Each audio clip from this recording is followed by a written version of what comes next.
How to become a permanent resident of Canada applying as a federal skilled worker.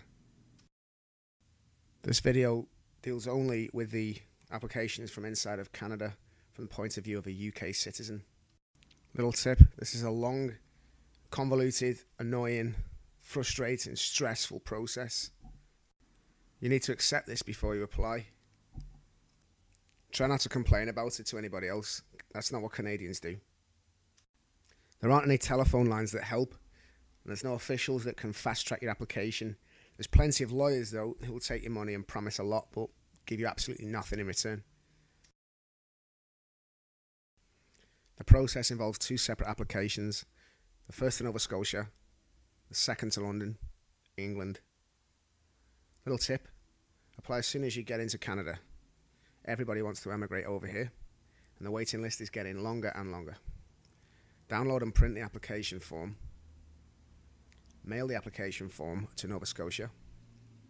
Little tip, use registered post. Keep the receipt very safe. The date that CIC stated that my application was received was over 1 month later than my postal order was cashed in. Immediately begin to collect all the documents required for the second application to the High Commission in London using the document checklist that's found on the London Canadian High Commission website. Bizarrely, you'll require all the transcripts and certificates from your education, which you may find difficult to do from inside of Canada. So make sure you make provisions as to how this will happen. Make colour copies of all your certificates. Obtain original copies of transcripts. The whole application must be mailed together. You cannot mail it in parts. The first correspondence is a letter of receipt from Nova Scotia. The next correspondence will prompt you to mail your application to London within 4 months of the date of the letter, so get moving. Book your English exam immediately, according to the CIC guidelines. Do not open the envelope containing the exam results. Mail your entire application to the Canadian High Commission office in London. Contact the UK police and obtain a police certificate. The next correspondence will acknowledge receipt of your application, which you can also check on the CIC website. The next correspondence will ask you to mail a fee and the police certificate. The next correspondence will be a letter confirming residency and prompting you to leave and re-enter the country. Customs officials will take your documents and give you a form to keep until you receive your permanent residency card in the mail, around 2 months later. Take this to Service Canada to receive your new permanent SIN, social insurance number.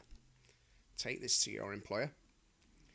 Contact the provincial health authority and update your basic health coverage, otherwise it may expire.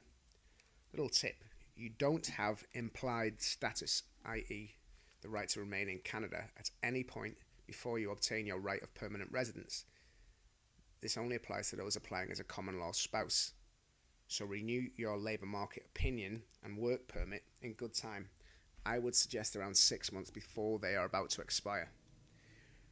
From day zero, it took 1 month for my application fee to be cashed, 4 months for my first letter of receipt from Nova Scotia, 7 months for my prompt to send the second application to London, 10 months for acknowledgement of receipt by the High Commission in London, 21 months to be prompted to mail a police certificate, 23 months to receive my right of permanent residence, and 25 months to receive my permanent residency card.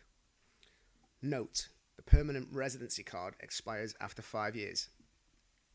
In order to renew your permanent residency card, you must remain inside Canada for at least 730 days out of the 5 years. In order to become a Canadian citizen, you must have been a Canadian resident for at least 3 years in the past 4 years before applying.